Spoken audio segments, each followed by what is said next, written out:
Hello, I'm Jen, and this is my review for The Night Ends with Fire by KX Song.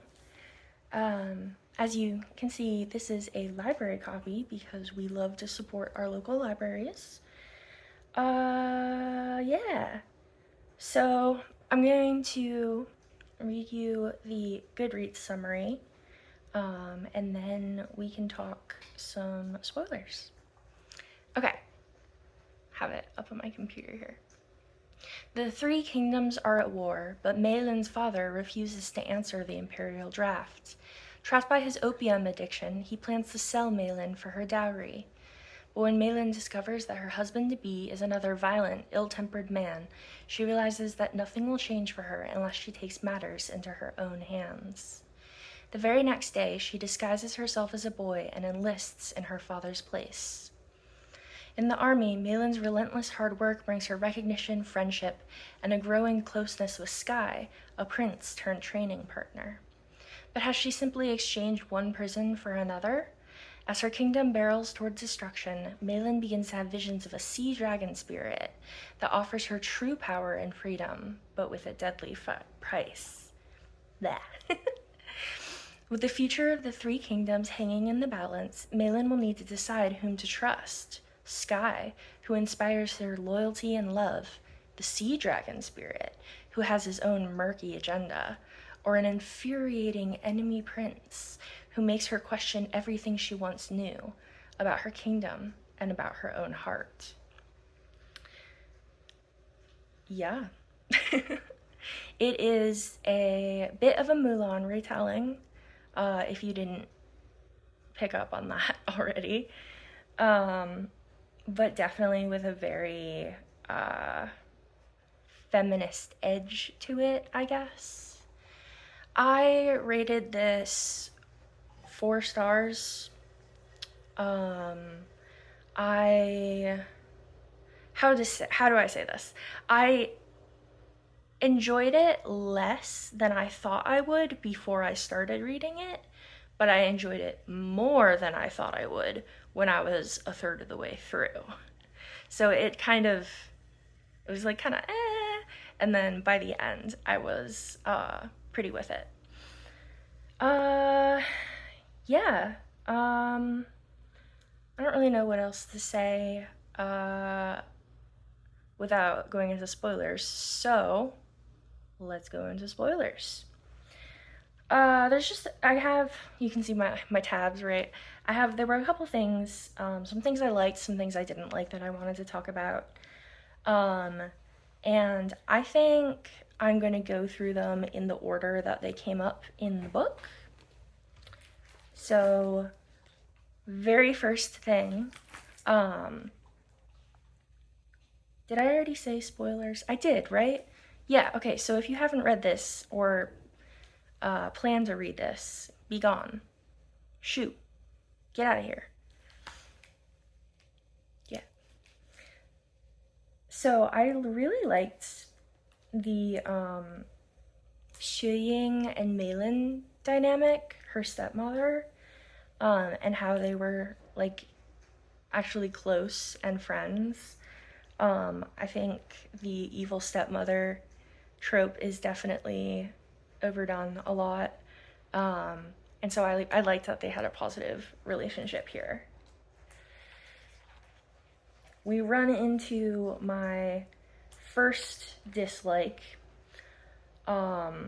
which is specifically the scene where Sky / Prince Lu is teaching her how to shoot a bow, because again, I feel like we have this scene in every single fantasy book, of like him teaching her how to shoot. Oh, he's really close to her. He puts his arms around her in order to show her, and she can't focus. Would I be able to focus if someone did that to me? No, I would be so anxious. So I mean, I guess there's that in the general protagonist's defense. But it's just one of those things where it kind of feels like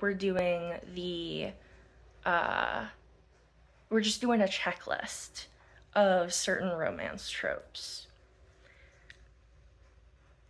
So that was not my favorite, but something I did like.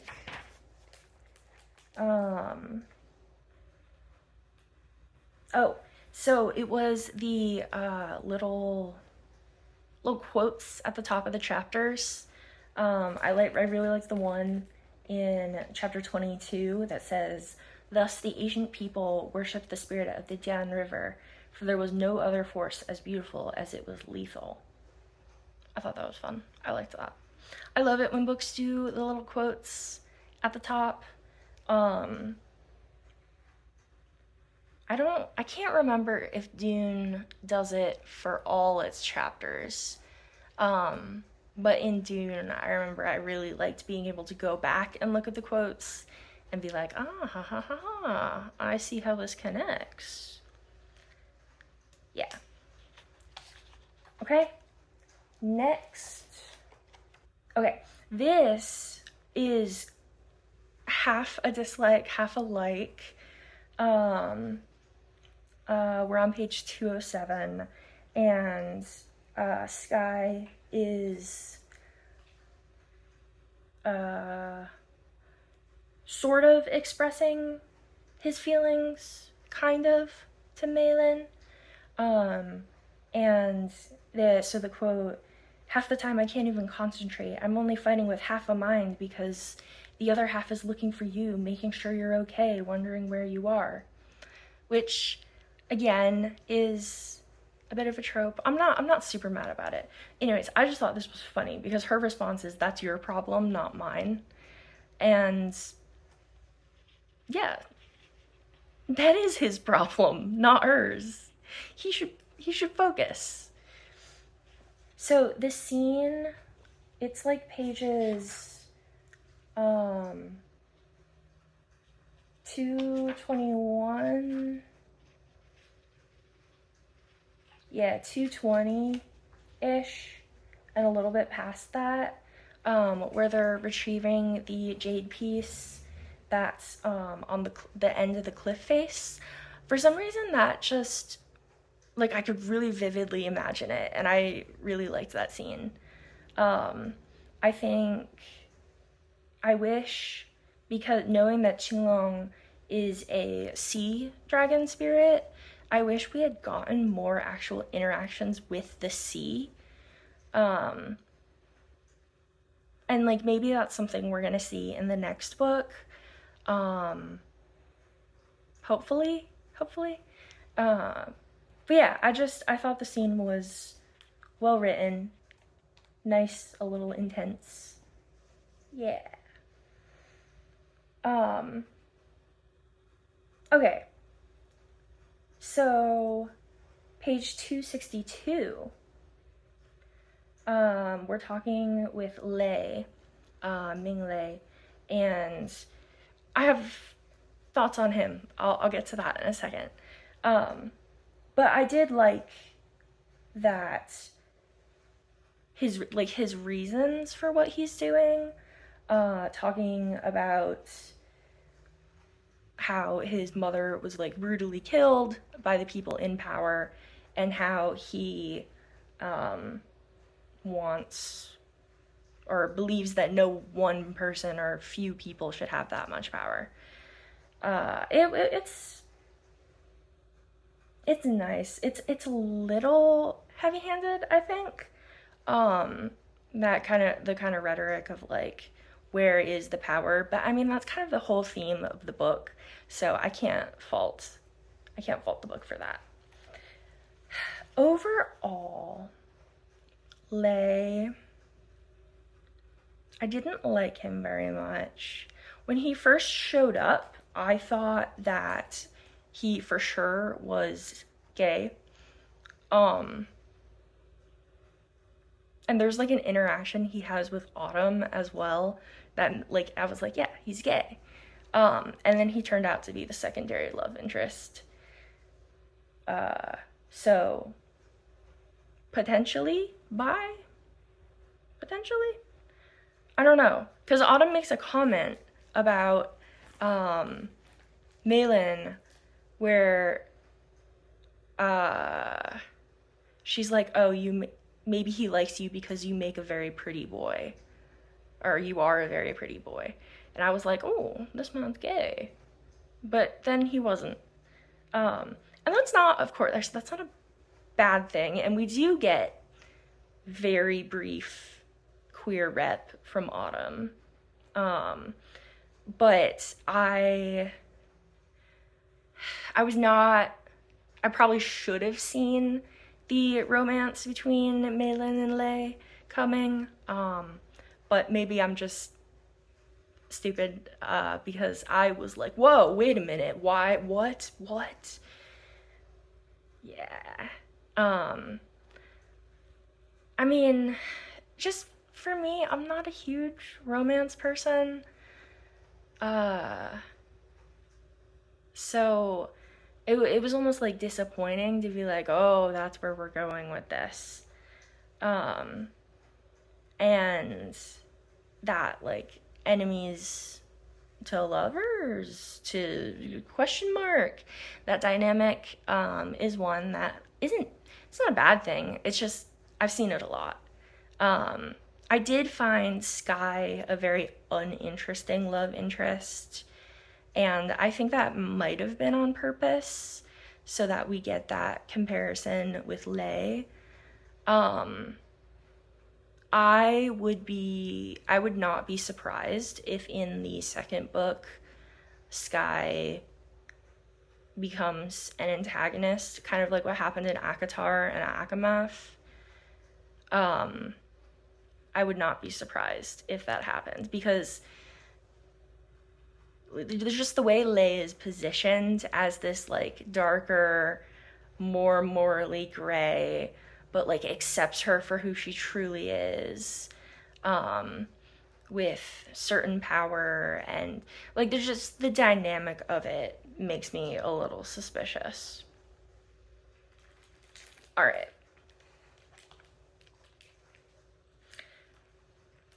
My next thing that I liked happens in chapter 41, where Malin is thinking about herself. She's thinking about Qinglong. And so the quote is, I understood myself with cruel clarity. I wanted to trust Qinglong because I wanted to obey orders. The choice had felt safe and familiar. It was what had always been expected of me. I really liked that moment of self-reflection, of the idea that I want to obey orders because it's easier that way, if I don't have to think about it, and someone else can just tell me what to do. I thought that was cool. I wish we had explored it a bit more. I feel like the book goes back and forth with, I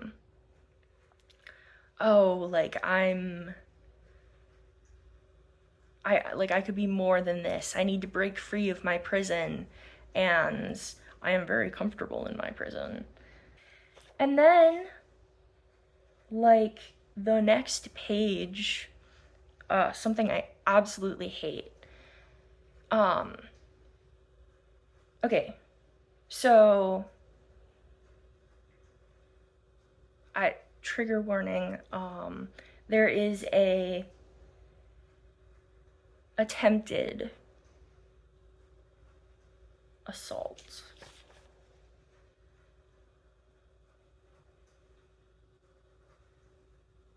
Rape.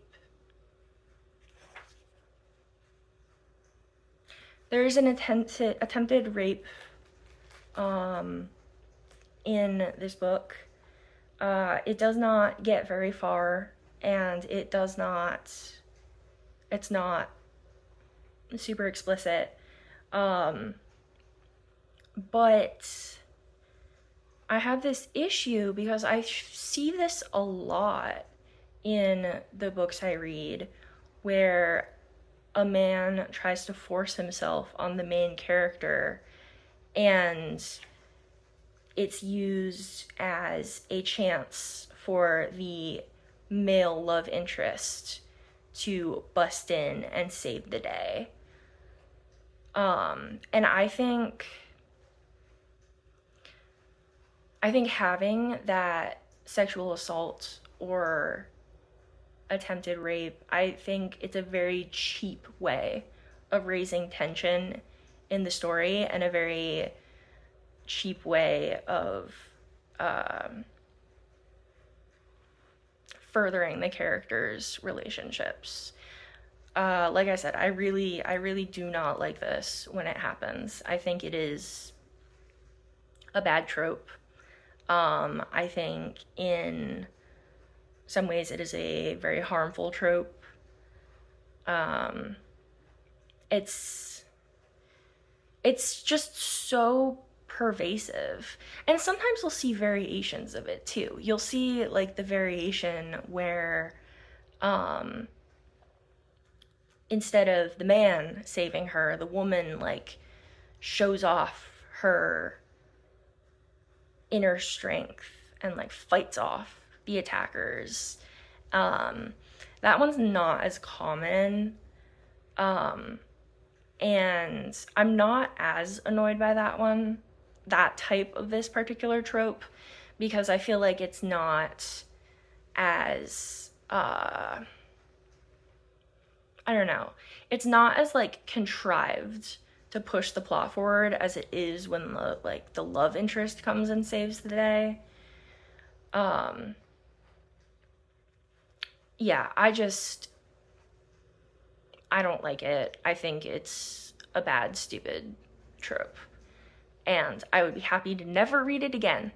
Unfortunately, I probably am gonna have to read it again because it shows up quite a lot in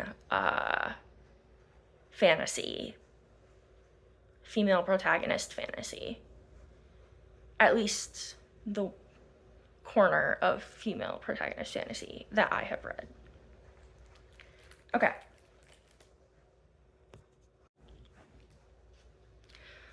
So I already mentioned this earlier with Lay, about how I wasn't expecting him to be a love interest. I really thought it was gonna be a like fun, more like fighting sibling type relationship between him and Malin, and I was so behind that. But it wasn't until page 307 where he says, "You're lovely when you laugh," that I was like, oh,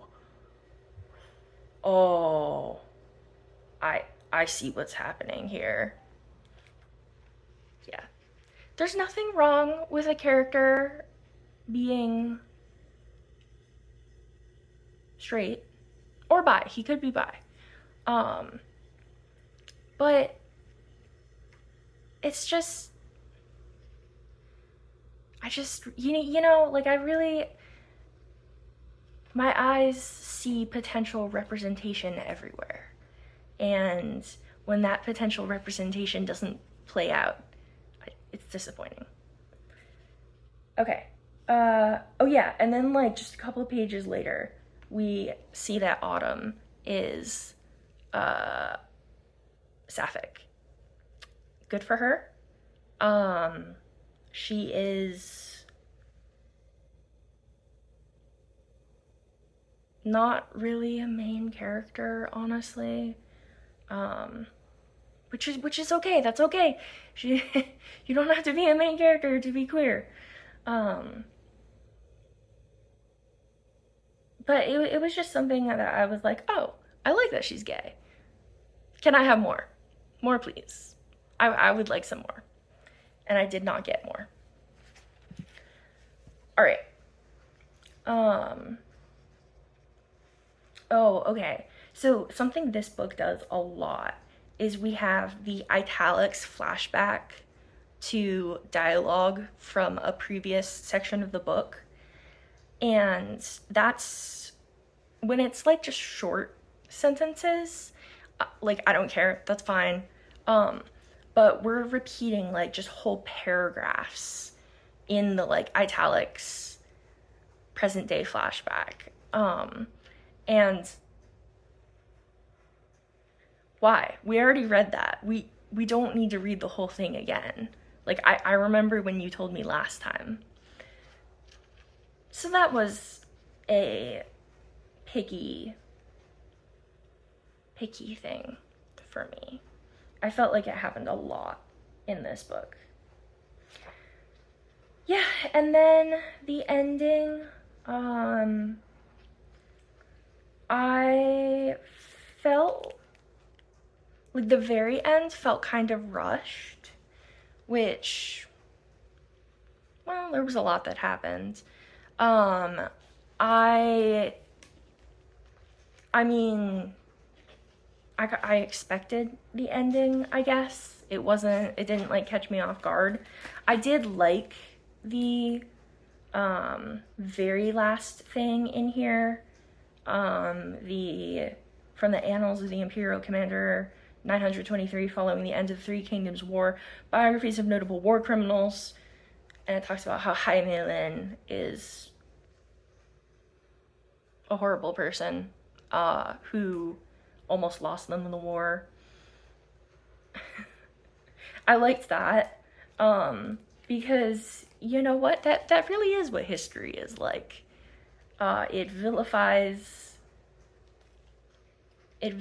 people, and especially women, and erases their contributions and straight up lies about them. Cool. Love that. Love that touch of realism. Yeah. Okay, so I felt like that kind of sounded like I just complained a bunch, but I really did think this book had some good things in it.